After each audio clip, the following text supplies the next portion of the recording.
The Cure Chronicles is honored to welcome Joseph Kibler to the show.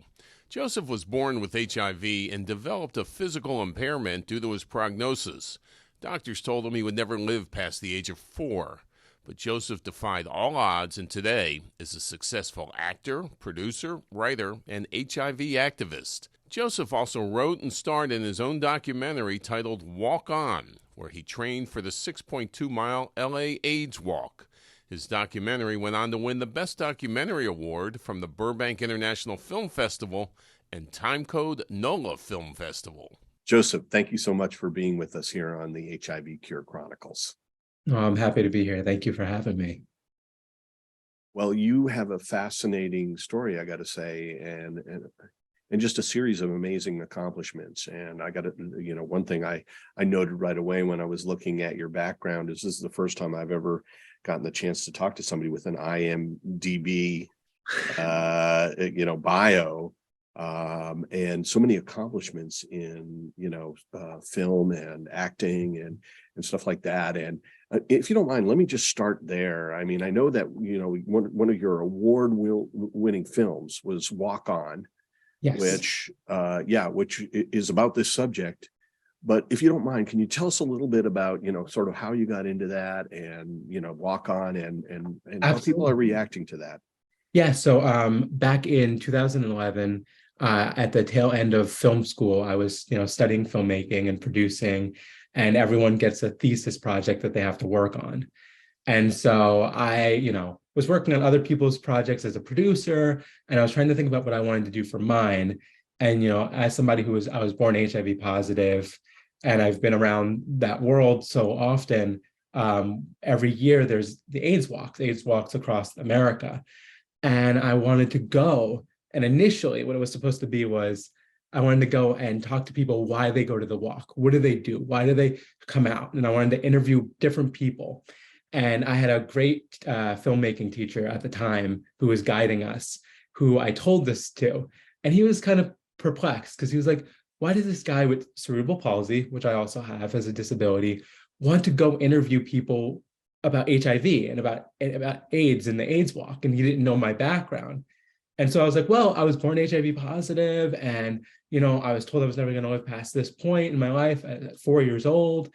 And I wanted to, I always wanted to do the walk. And I gave all these different details of my life. And he just plainly looks at me and he goes, Joseph, that's the film. That's what you need to do. And don't go interviewing other people. That's what we Your need. Story. Yeah. Yeah. And what was supposed to be a thesis, like a 5-minute thesis, turned out to we just did a trailer, and he actually came on board as the director. And we just took it beyond film school, and we started filming for about a year and a half, 2 years. And we just focused it on HIV and disabilities and overcoming these obstacles. And it followed me doing the AIDS walk, which was 6.2 miles. And it just steamrolled. And if you're ever part of a documentary, you really quickly learn that you're not allowed to have any privacy in your life. And if you're going to be an open person, you better be open. And we had to start out that venture together. And he had to look at me and go, look, I'm going to have to take my friend hat off. I'm going to have to take my teacher hat off. And I'm going to have to be a director with you. And so that means there's going to be moments that are very tough, that are very personal. And I'm going to have to push past that, what I would want for you as a person, so that we can get these core elements into the film, these emotional raw moments. Yeah. And we had many of them. And it was just one of those experiences where I poured my heart out into it. Yeah. And we interviewed people like, again, as somebody who was born HIV positive, we had one interviewer who he gave himself HIV because he on purpose, he wanted to end his life. And I had no idea ahead of time. Talk about getting an interview. That's an unusual way to want to end one's life. To die from HIV, you got to go through AIDS. Yes, right? he wanted just to punish me. And it was just this baffling moment. And I'm sitting there and I'm just like trying to hold back all this emotion of somebody who had no choice in the matter. I was born into it. And here's this person across from me who is willing to just go through all of it. And I mean, it was a life-changing process. That film took me, and we took it all across America. We went to film festivals, and I got to really open up. And what I learned from that, which was amazing, is when you open up to other people, they open up back to you. Right. And the stories that I learned during that film festival tour, the people I connected with, they told me things they hadn't told their family. They told me things that they couldn't open up to their closest friends because they felt that I was so vulnerable in that moment that I allowed that to happen. And it was a good life lesson to be open to everyone. You know, it's really interesting because, you know, even what you're saying has something to do with breaking the stigma of HIV, and that, you know, once more people are open, and I'm not, you know, trying to tell people to do that if they're not ready for it, but, you know, and the public gets more used to that, and some of the barriers come down, and, you know, folks will actually connect to the tremendous amount of commonality between this challenge and every life challenge. And you've got a whole stack of them, right? You know, this is, your story is really engageable, you know, because you know, sure, the HIV angle, but, you know, you've had to overcome the fact that people didn't even think you'd live past 4, that you would never walk, you know. Now here you are, a decorated film producer and star, right? And you know, so your old teacher was right, that telling your truth is powerful, right? That's where we get connections from, is we show our real selves, and then and sometimes it's the first time anybody's ever seen a real person, right? Yeah, amazing. But boy, I can absolutely empathize with your journey of having to be that open. I know how hard it is to, you know, sometimes in the things that aren't just your Facebook moments where, you know, all positive stuff that of course you want to tell everybody. No, just to tell everybody that, like, yeah, you know, you have the ups and downs that everybody experiences. I think the openness for me was, you know, I spent so much of my life, my early years, teenage years, childhood, not allowed to be open, not allowed to speak up. So that was a big thing for me going into my adulthood and coming into myself, was to find truth and be honest and be blunt, frankly. To be fearless, yeah, right? Because that's the thing. What prevents us from being ourselves? The fear of what other people's reactions will be.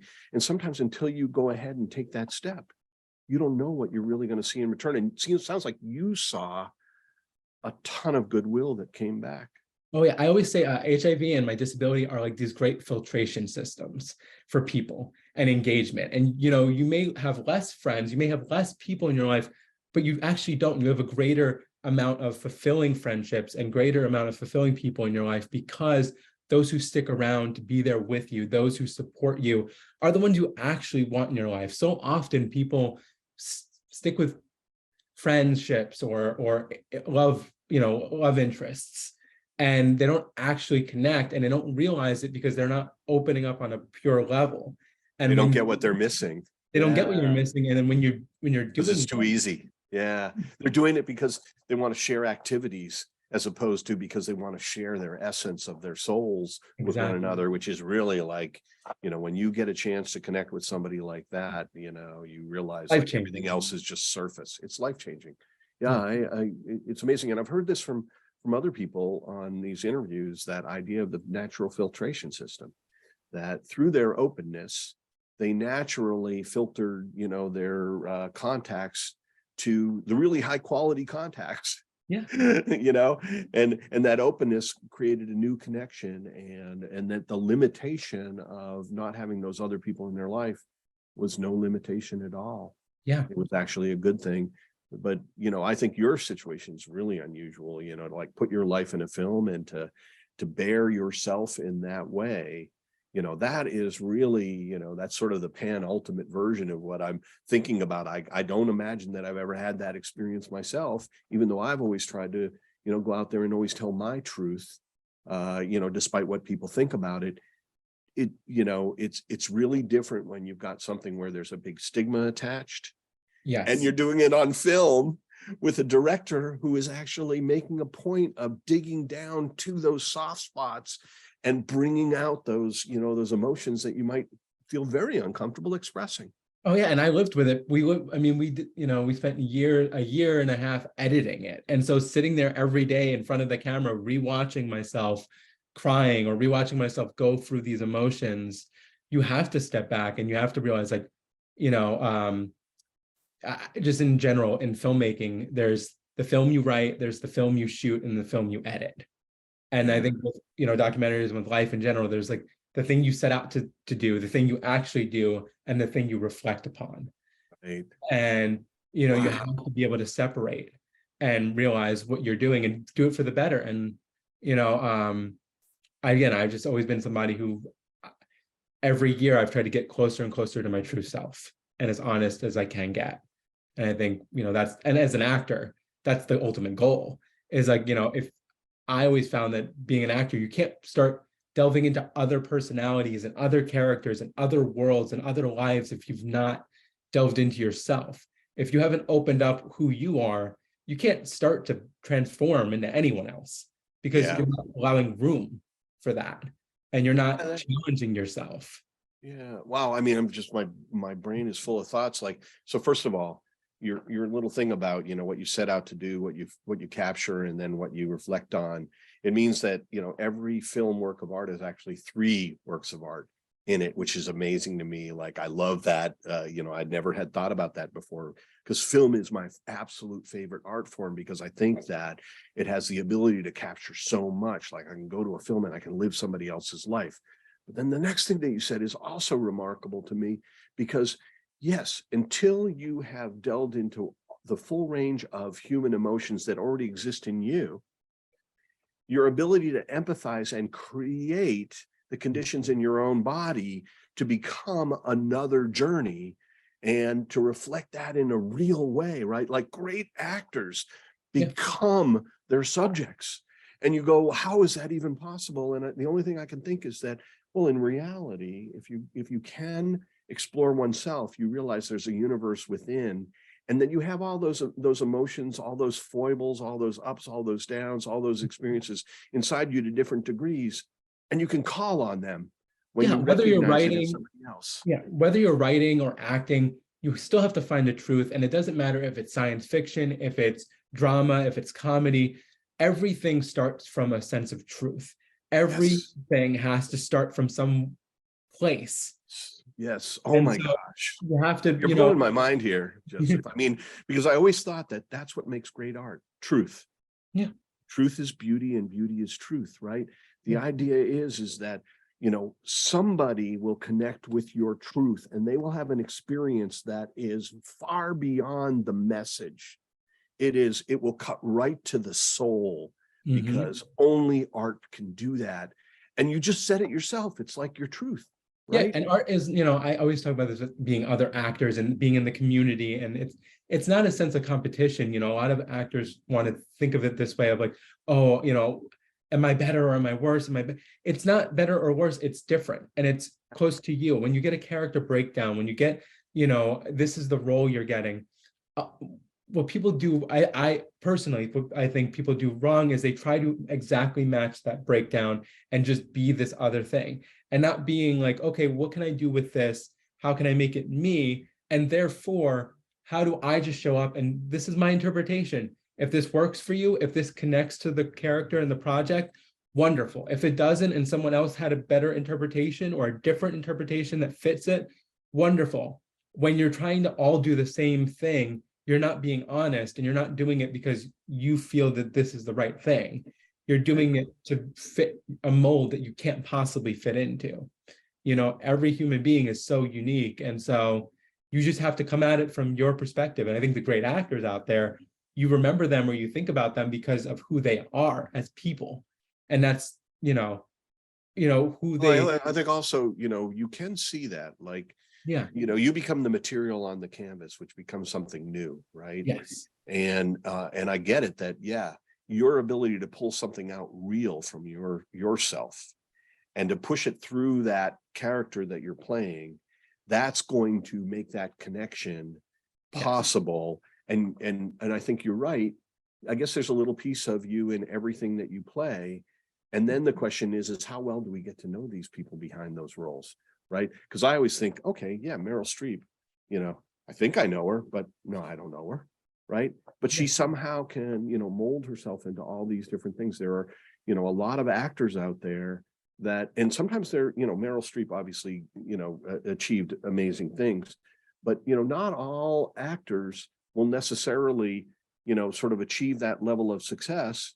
But at the same time, you can see these performances that just literally just, like I said, they just reach right through your skin, and engage you in a way. And you go, like, every once in a while, I'm like, oh, that's acting. I was there. I was feeling him.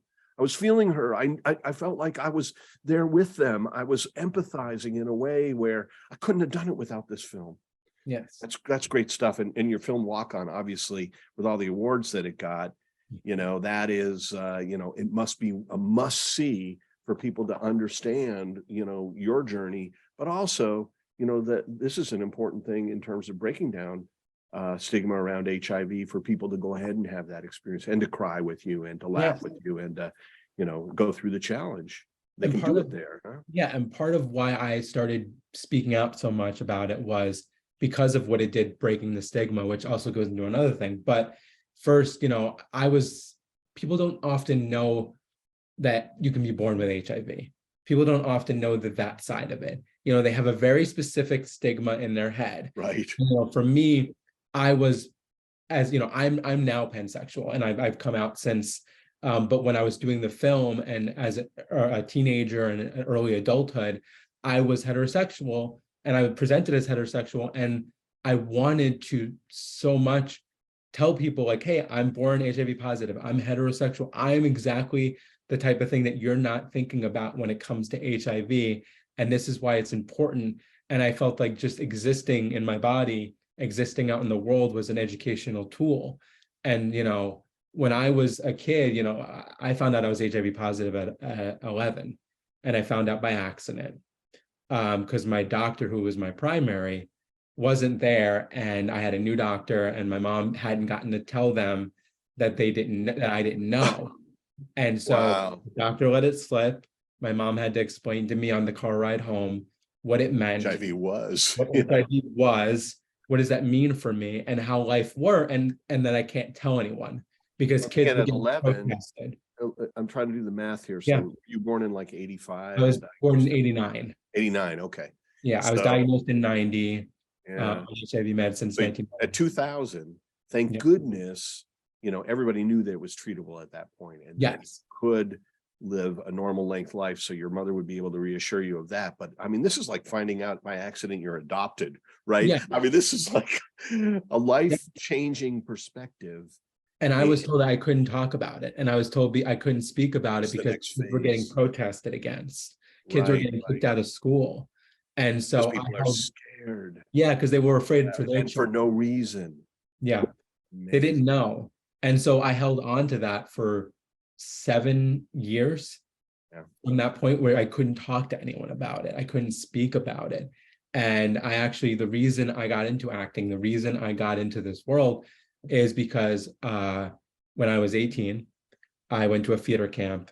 And if you've done theater, it's like therapy. Acting is like therapy.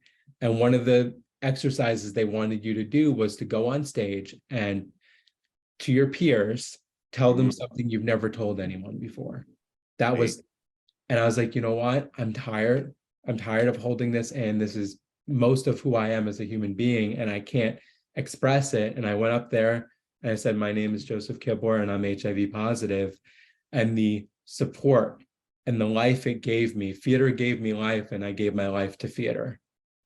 Right, because you are in a group of people, right, that have just such open minds because they're playing, like, again, they're painting a universe. Yeah. And so, yeah, what a great opportunity to come out in a supportive environment like that. Fortunately, a lot of the stories that I've heard with people coming out were quite positive, right? Yeah. They, sometimes you'd hear a negative one, and there's certainly, I don't think that there's anybody who has been open about their status who's never encountered some level of stigma and prejudice. Right? Oh, 100%. Yeah, so we got to be real about that. But the reality, but the other side of that reality is that yeah, maybe the world is ready to understand that, if somebody is dealing with an HIV diagnosis, that's their private thing in a way. It doesn't affect the people around them. There's no danger to those folks. There's no reason for you to even presume, like you were saying, the first thing people go is like, oh, okay, are you gay? Right. Yeah. It's like, well, And no, my that's not true identity got either. wrapped in that. And it was so hard to for me, it was personally hard to come out as pansexual because I wrapped my identity around this idea of breaking stigma. Right. And so I was so afraid that by being my true self, again, by opening up about being pansexual, suddenly the thing I had to tell people to change their mind would be like, oh, they would jump ahead and they'd be like, okay, pansexual, HIV, I know your story before you've even gotten into it. And this idea of like, I wanted to be able to break it up and break that stigma. But when you were being that other person, right, that heterosexual with HIV, did you realize you were pansexual then, or was that something you recognized later? I recognized it early in my teen years, and I kind of fought against it because, again, as many things, as a lot of people who don't come out until later, you try to second guess it.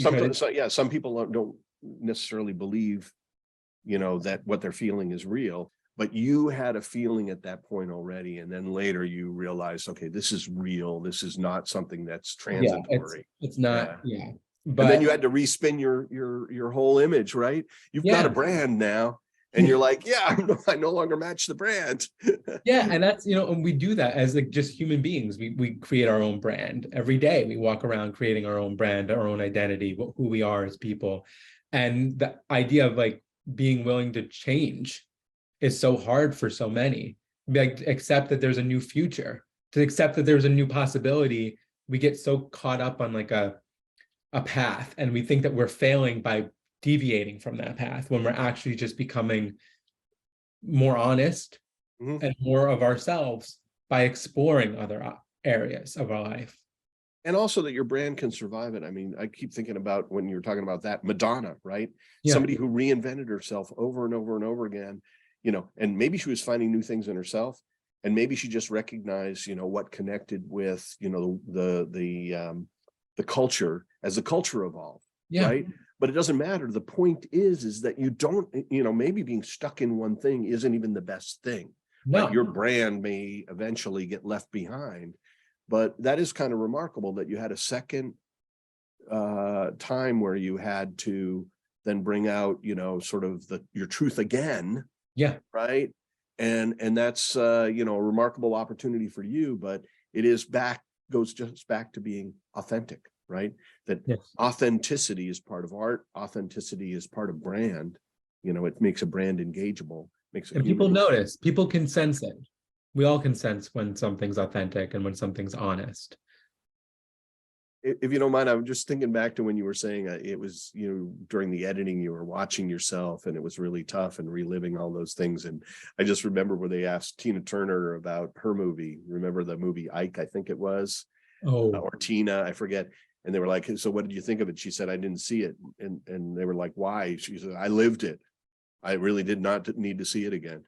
Oh, right? Yeah. It was a film about her. It wasn't her film about her. It was just, it could have been absolutely true, but she was just like, yeah, I don't need to relive that stuff. Right. It is really, really hard. But if it's going to be your story, you had to have that third phase of that art form. Yes. So that you could, really show your truth.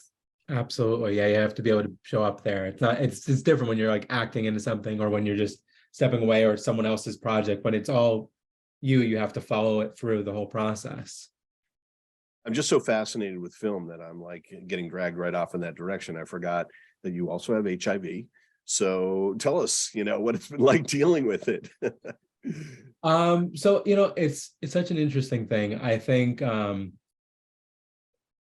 a lot of misconceptions about it where we are now. It's like it's such a psychological battle more than it is a physical. And if you're privileged enough to be on medication, if you're privileged enough to have access to be healthy, to be undetectable equals untransmittable, suddenly the battle of HIV becomes the stigma, becomes the psychology of it, becomes not making it run your life. You know, I've been on drug trials since I was a child. I've been on every medication you can possibly be on. I was born a twin. And so my twin brother and I were put on the first HIV infant study under Dr. Fauci in the National Institute of Health. Mm. And so we've been in there from the beginning. And unfortunately, my twin brother passed away at 16 months. He got very sick and he developed pneumonia. And because they tried different medications on us, the medications that he had gotten as opposed to the ones I got weren't as strong. They wanted to test the same DNA and see what the effects were in the blood. And so, I made it through that process and through other HIV meds and going through life and worrying about whether I was going to be here or not. And eventually at some point, you realize you are here and you have to do something with that. And I think that's when the battle changes. That's when it's no longer a physical battle. It's no longer, worrying about being sick. It's worrying about having a family. It's worrying about creating a sense of a career. It's worrying about all these things that you get so used to as someone with a chronic illness or a long-term illness not having, because you're like, well, that is a nice future. That's a nice idea. Probably won't be something that's in my future. Probably won't be something I can grasp. And so you have this passenger mentality in your own life because you're like, oh, I'm not really here. I'm not really here. And one day I had to just sit there and be like, no, I'm not going anywhere. So I better figure out what I want to do and what I want from my life now. And that can be such a struggle. And then developing your own sense of self, why I talk about honesty so much, and then how you affect relationships and what it affects in your life and your love. When I started finally opening up to people and being with other people, then I had to deal with the fact that I knew personally I couldn't affect them. I was untransmittable. I was undetectable. It doesn't matter scientifically, those things. When it's up here and you know that you're a product of it, you know that you're a child of HIV, and you know that because your parents maybe weren't as cautious, that you could potentially affect someone else, creating a level of intimacy can be really hard, even with the right stuff and with the right meds, with the right protection. You just have to open yourself up, and it can take time. And I had to really battle that throughout my 20s to get to a point where I'm like, I'm here, I'm safe, I'm not a weapon, I'm not going to harm somebody. And that person who's accepting me is accepting everything that comes with me. And that means that they want to be open with me. They want to be honest with me. And we can have a full, fulfilling relationship. So good that the latest scientific information supports that so well. U equals U. Detectable equals uninfectable. This is a really important thing for the whole world to understand at this point, that actually your chances of getting HIV from somebody that is well controlled is lower than a random person that you bump into who might be infected and not know it. Yeah. Or may not be treated, right? Yeah. Which is amazing to think that, okay, if you're sexually active, maybe, people that are dealing with this in a very direct way are your safest bets, not your riskiest bets. Yes. But that's a real, like, flipping it in your head. I mean, I don't think that's the way that people think all the time. But that's I think a very important observation, and it's really interesting to hear that journey that you went through it, because you're in your early 30s now. Is that about right? Yeah, I'm 30. Doing the math right? Yeah, 30. Yeah. So, I mean, for men, that's when life gets serious. I'll tell you from my own experience. And I love the idea, what you were saying is that you were thinking that, your life was limited. And so you were a passenger. I think that's a great description. And then you decided, look, the statistics are now showing that I keep being here the next day, and this could be longer than I think. And I've always felt that that's, the very important in terms of, living a full life, is you do have to recognize that your life could end anytime, but you still need to plan for if it doesn't. Yeah. right? You need Yeah. to decide, well, what am I going to do with it if it turns out to be a full life, right? And most people don't have to think about it in such a stark way as you did, right? Or even can recognize the transition that when their head shifted from, sort of unlearning the idea of the fragility of your life. You had to Yeah. unlearn that, right? Yeah, And usually then, it's reverse. Everyone usually goes in the other way. They're like, oh, they have a moment and they're like later in life where they're like, wow, I'm not a Superman. I'm not infallible. I'm not, I'm not indestructible. And it's I like, for me, it was the exact opposite. It was like, oh, I keep having these thought challenges. I'm less destructible than I thought. Exactly. I might be here till age 80. What Yeah. do I want to do with that? If I'm here for another, 6 decades, where do I want to be? And what a great start, of going into film and, and that might even have been a tool to, sort of sort out everything in your head as well, right? I mean, honestly, it was like, for me, it was like, okay, if I am going to be here and I'm running on like borrowed time or time that I wasn't even supposed to have, why would I do anything but do the most with it? Why wouldn't I not try to go into the career that is the hardest to get, like do the things that I want to do and I enjoy doing, as opposed to just kind of being here and not living it, not living up the moments that I'm given that I wasn't supposed to have.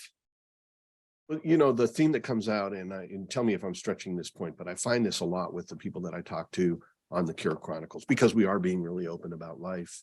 But, what I hear, the theme I hear is gratitude, right? You even use the word, if you have the privilege of being treated, if you have the privilege of being this, your privilege of your rhetoric is full of gratitude, right? Yes. You're living life with purpose in a way, because you don't take life for granted.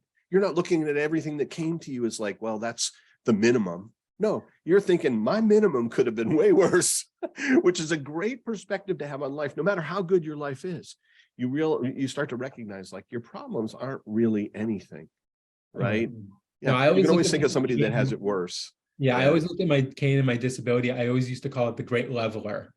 It's like no matter how ego I want to get in here, I can never have too much of an ego, because one day I'm still gonna fall. I fall 4 times a day. I fall 5 times a day. You're still gonna have those moments that are reality, and you're gonna be brought back to earth. And for me, like every day is like, oh yeah, like I'm like, Yeah, that I get to do this thing, that I get to be here, that I get to be an actor, that I get to do anything like this, is I'm never going to take it for granted, because it could very well not be here. And I don't know, I'm definitely grateful. I think that is a good point to put it. Gratitude. such an important perspective. I mean, that's just remarkable. And I'm sitting here talking to you, right? And if I had just met you, I wouldn't have any idea that you had any physical disability, right? And what you're doing is you're taking your talents, which you developed up here, right? And you're, and this is, potentially the most important muscle in your whole body anyway, really. I mean, think about Stephen Hawking's, right? Right. This was a guy who really had a broken body. And yet, he was able to do, really important and fulfilling things. And we should kind of, deal with our challenges and figure out like, what do we have and what can we do with that? And then enjoy the ride as much as possible. There will be sad days, right? I don't know do you ever have a down day? I mean, you just seem like a guy where I wish you were around here all the time, right? With this positive attitude and that great smile. And I'd be like, oh, this guy is, he just lifts up the whole room when he comes into it, but it can't always be just wonderful. No, right? It's a balance. And I, of course, have down days. I think it's one of those things where, again, life is just too short. And for me, it's like, there is a lot of negativity in the world. There's a lot of anger in the world. I don't need to personally add to it. We all know it exists. We all know that stuff is there. I have my moments of reflection, but for me, I want to do the most that I can with my perspective. I want to do the most I can with what I've dealt with in a way that's going to be productive, in a way that's going to be helpful for myself, because you can't live in that, especially with a physical illness or a like a chronic illness, it's a mental game as much as it is anything else. And anyone who's dealing with chronic illness on any form, you have to be able to show up. And it's so hard. And it's not something you can tell anyone else but yourself. And show, that you can fight through it, that you can be positive about it. You can go through life, and, you don't have to be bitter. And for myself, like, I never want to present that way. And I never want to be that way. There's always something it could be. You can always find something to be grateful of for that day. Yeah, I see what you're talking about also with all of the, sort of emotions that are just on the surface in the world, sometimes just completely in a non-productive way. It's not, it's not like the emotion you show in your film where it helps people to understand, sort of another perspective. It's just anger. It's just finger pointing. It's just, putting up walls, right? Not physical walls like the wall on the south border, right? The idea of that, right? I mean, but the idea of walls became really, really popular, over time. And yeah, it's a really sad situation. I always try to have empathy for those folks, even the ones that are angry, because what I believe, and maybe, through your art, you see this as well, you're coming the other direction through it, but I go, whatever I see in anybody else, I have the capacity for. It just hasn't been triggered in me. Yeah. It's maybe another way of saying, there, but for the grace of God go I, right? I'd be that angry. I'd be that big a jerk. I'd be that, I'd be the one honking on the horn today if I'd had that person's day, right? Yeah. And it makes you realize, like, okay, where you can let it roll off your back, decide, what are the ones that are going to impact you. Sometimes we have to turn it back, right? We can't give up democracy because a bunch of people are angry about, the fact that we all get a vote, right? Right. That wouldn't be a good reason to, go, okay, well, let's just compromise on that and give up democracy, right? No, but, the rhetoric, let's not take opinions too seriously. Let's not, face down people that are angry with more anger necessarily. No, and right? you don't know where people are coming from. You don't know what, like you said, you don't know what they're going through in the day. I always say, people sometimes are like a bad parking spot.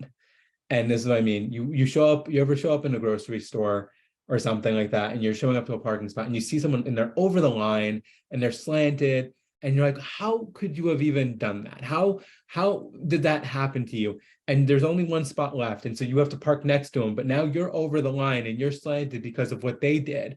Then you go into the grocery store, and when you come out, that person's gone, and all that's left is your car slanted and off to the side and in a bad spot, and someone else clearly came in behind you and was like, what is this guy doing? Why is he like this? And we affect each other every day, no matter what we do. And we're only looking at the bad parking job. We're not looking at what happened before or after that moment. And I think, a lot of people exist in this way, that we're chain reactions.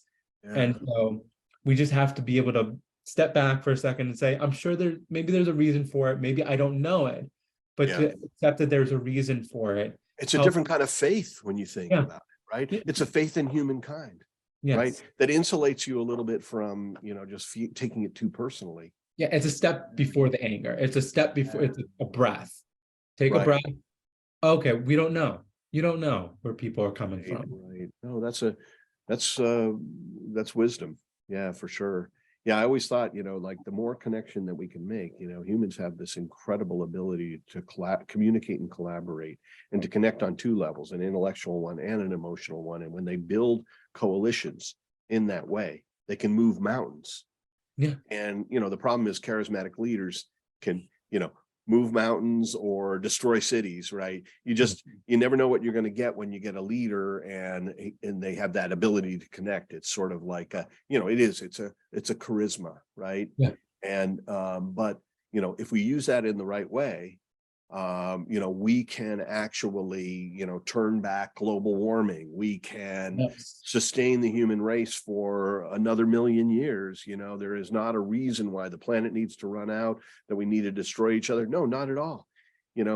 Part of it is what you're talking about, is recognizing the bad parking job is just being one of those things where this could be a series of consequences, right? That person parked next to a bad one too. Yeah. And there was a shopping cart that somebody left in my life. That's, the mistakes would make us just as much as the moments where we're not making mistakes. I think about this, just to get into it, because you just shared something very personal. But for me, my father, who was the reason I became HIV positive, my father who had infidelity, my father was a man who had mistakes, and he had addictions, and he had struggles. And the biggest challenge for me in my life, I used to say, is my father was kind of the roadmap of where to not go for me. And I took that from him almost as much as that was the most father figure thing he could do for me, was be like, okay, I'm going to follow the opposite direction of where you went in your life, and that's going to help with me. And then, realizing as I got older and seeing him for being like, I'm 30 now. And I think about like when he passed, when he was in his mid 40s and, late 40s. And I think about like when I was born, he was in his 30s, like I'm in, he was in his or late 20s when I am now. And it was just this thing of like, he's a human being. He had many mistakes, but sometimes in life, when you're faced with a big obstacle, you have one of two options. You either go up or you go down. My mom went up, my father went down. And it's so much harder to pull yourself out when you've done that, and to accept him for who he was and realize that he was just a man who had faults, and to give him that forgiveness was a big part of my growth. And, we're not perfect humans. No one is. No one's perfect. And you have to be able to take your mistakes and learn from them and accept them. And I think we're all learning more from our mistakes than we do from moments of, where we show up and we've done the great thing, because you don't recognize those moments as much. They don't stay with you. The mistakes stay with you. And you can, if you face them It's head part on. of examining your life too. It's Yeah. that quote about a life unexamined is not worth living. I forget, it was that Socrates or something like that. Look, the reality is that if we're on a journey, right, and if there's anything that is bigger than life, right, then life should have some, meaning to it. Now, you're not going to take your car with you when you die, or your money, or your jewelry, or, whatever. What you're going to take is your experiences and your emotions and all those things that you could understand would exist in a spiritual world, right? Yeah. And so, where do we create value? It is in that learning, right? So it is worth thinking about all these things. Now, you did something that also I see that when people have a suboptimum parent, right, they will generally look at them and they'll either be, Stockholm syndrome, right, or they'll reject it entirely. And you said, okay, like I just learned from my dad what not to do, right? So you rejected it entirely. Were you ever open with him about, that when you were getting together with him, Dad, when I thought about that situation, I was like, I'm going to do the opposite of what my dad would do. And was he supportive of, yeah, you have a better life than me, son, I love you, even though I don't understand you, or I can't be you and you can't be me, and, whatever. Did you ever get that moment? So unfortunately, so he was very rarely in my life. We'd go years without speaking and then come back and a few more years.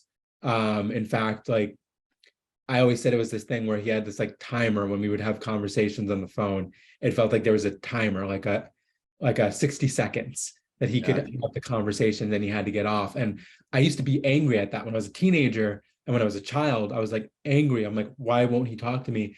And it took me into my 20s after he passed to realize that conversation with me, hearing me, seeing me, was a reminder of the things he was doing that he did wrong. And it was just too hard for him. And that being in that moment was just too hard for him, that he wasn't willing to accept full responsibility. And the thing that I can do for him is give him that grace, give him that freedom to be like, I release you of this. I release you of this. Well, you're releasing yourself too of all that pain, right? And a big thing for me was I was going to confront him about all this stuff. I was 21, was going to confront him, and it's like, I'm going to go this Christmas, I'm going to talk to him, I'm going to have this moment, we're going to have this closure. I'm going to tell him how I really feel. That's the way before. So you were like, you had the speech ready, I had the You had speech the PowerPoint slides and you walked in and and he had passed a month before I got back home to visit him. wow. Oh And my gosh. I Again, had you're blowing my mind here. I mean, yeah, wow. Have you had a set of experiences? Yeah, well, I think, so in your family, you chose the road less traveled. The road less traveled turned out to be really good. He was kind of doing you a favor by not being around, right? Because, he didn't become your model, or he didn't have enough time where it sunk in maybe in a negative way. You've been he able to let find, what could have happened to me happen. He let the negative, he let the things that were, he let the mistake eat at him as opposed to learn from it. And so that was a big thing for me, was just like, okay, realizing he was a fragile human being, as we all can be. as we all can be, right? Wow, what amazing empathy. I think empathy also is one of the best human quality, right? Again, it always comes out through acting, right? And I think that it can come out in daily life as we go ahead and engage with other people and start to get a chance to sort of feel their experiences and make that connection. Yeah, I was also thinking, like, you were starting to talk about that you're 30 now, and this was the age when your dad had you, and you were starting to kind of talk about, your empathizing, with his arc, right? And I thought you were going to, say something about, the challenge of what it would have been like to have kids for you today. Yeah. And it is interesting to me. Like, I think kids are a tremendous amount of work and responsibility, and parenting is not, just something that is trivial, like good parenting, I always think about it even here at work. I don't have kids myself, so I can throw myself 100% into it, but I try to recognize that, we have to strike a balance between an incredibly demanding mission like what we're on here at AGT, right? And, that you've got a personal life too. You got to take care of your kids. You've got to be a good father or mother. I don't need to be that. I'm married, so I got another, person that I need to consider in my life, but not like kids, and not like cats. Like the cats, you can't leave the dog. You can't leave at all, right? Somebody has to walk your dog every day.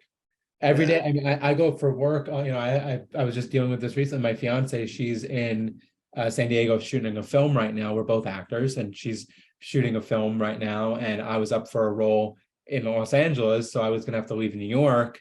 And we're sitting here trying to tackle, like, we have 4 animals, trying to find cat sitters and babies. And like when we when we want to have kids, which we do, you have to think about that. And it's like, it's such a hard balance. And wait till your cats need piano lessons and ballet. Exactly. Then now you've got a kid. I always thought a dog is so much work that if you're going to go ahead and have a dog, it's certainly good prep for having a kid, because there is things that you just cannot skip it for a day. Like the water bowl runs out for your cat. You forget to feed him one time.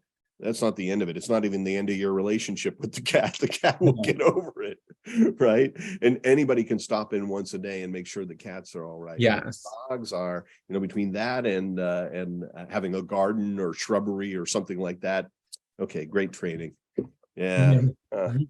Well, yeah. Once again, this interview, it's fascinating to meet you. And again, HIV has been really a minor topic. Now, that doesn't mean, I don't want to underplay it, that, you really are out there and you are pushing for a very important thing, which is to break down the stigma surrounding HIV and to help to create connection between all people, right?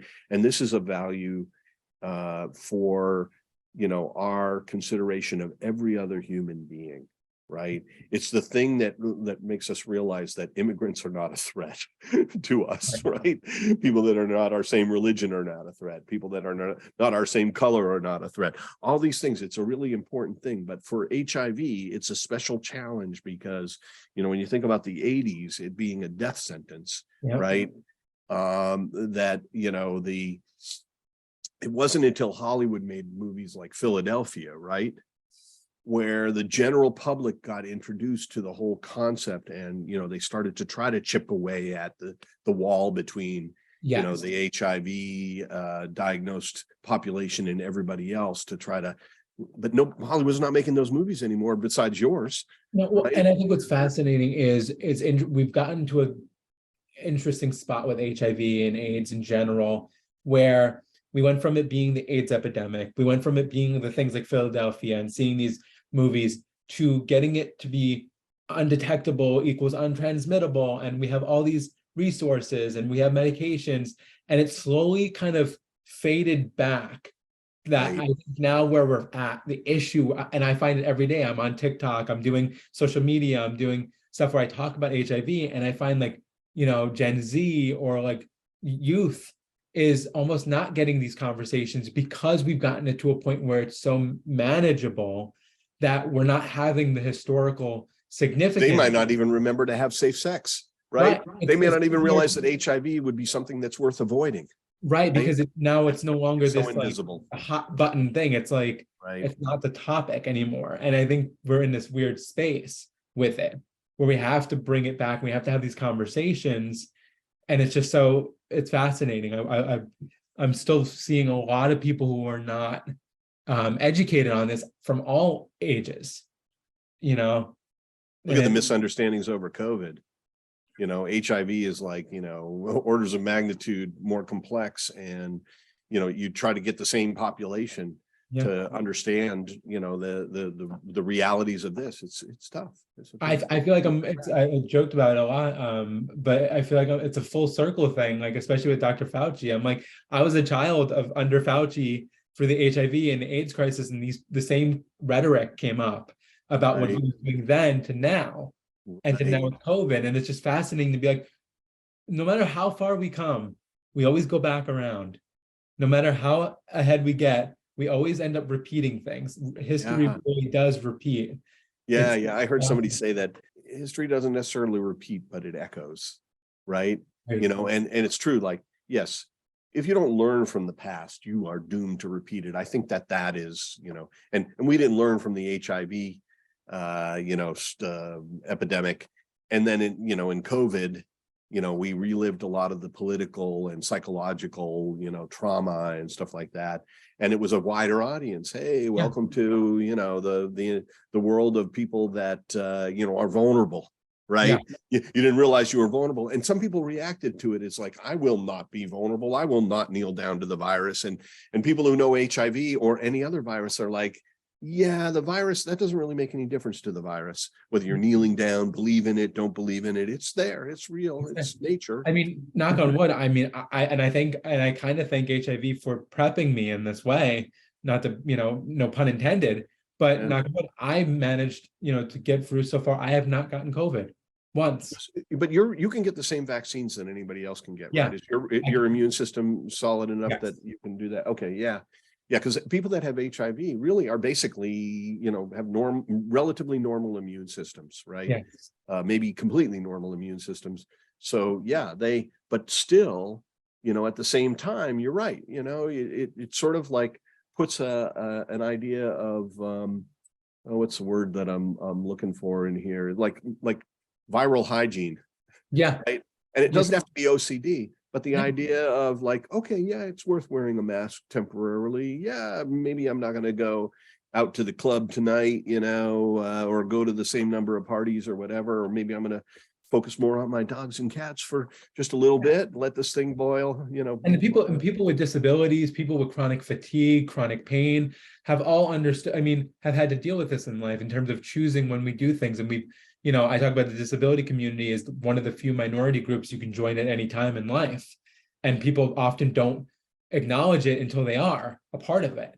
And they don't, show up to support the disabled community until they are in it. And they don't realize how easy it is. And I think a lot of people who've gone through the pandemic, who have gotten long COVID, who've now become part of the disability community, really understand that now of like, you have to be involved in this beforehand, and like realizing just how much of the world had to think about this stuff and had to think about, their health and every day and the things we were doing and how we were, managing buildings, and I think about the audition stuff with film. You talk about being really interested in film, and it's hard for me to even imagine, like, yeah, there were time periods where I was going for commercial auditions where 400 people are using the same pen every day signing in, and there's no hand sanitizer on the table. Yeah. Like, yeah, of course, like these spaces were made to like have health problems occur.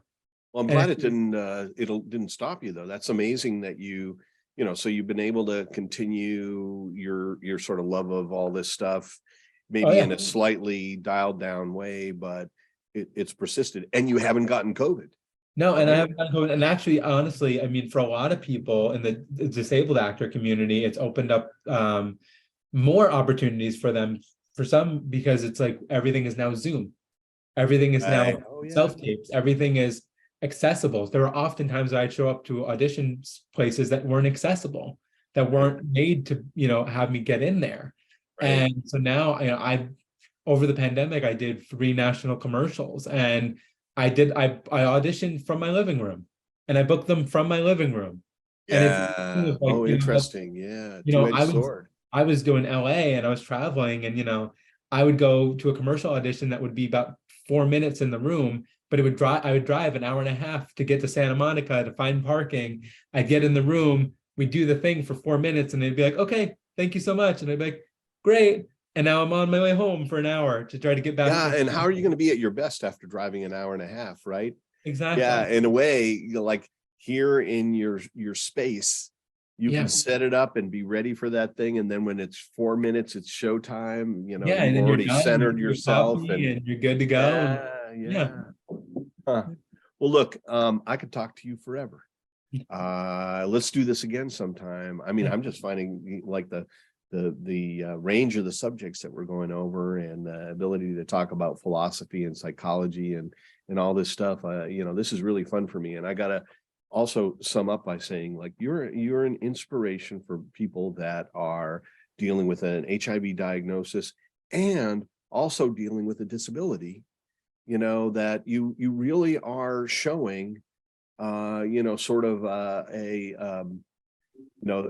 by just your life, that their lives can be great. That these are not showstoppers.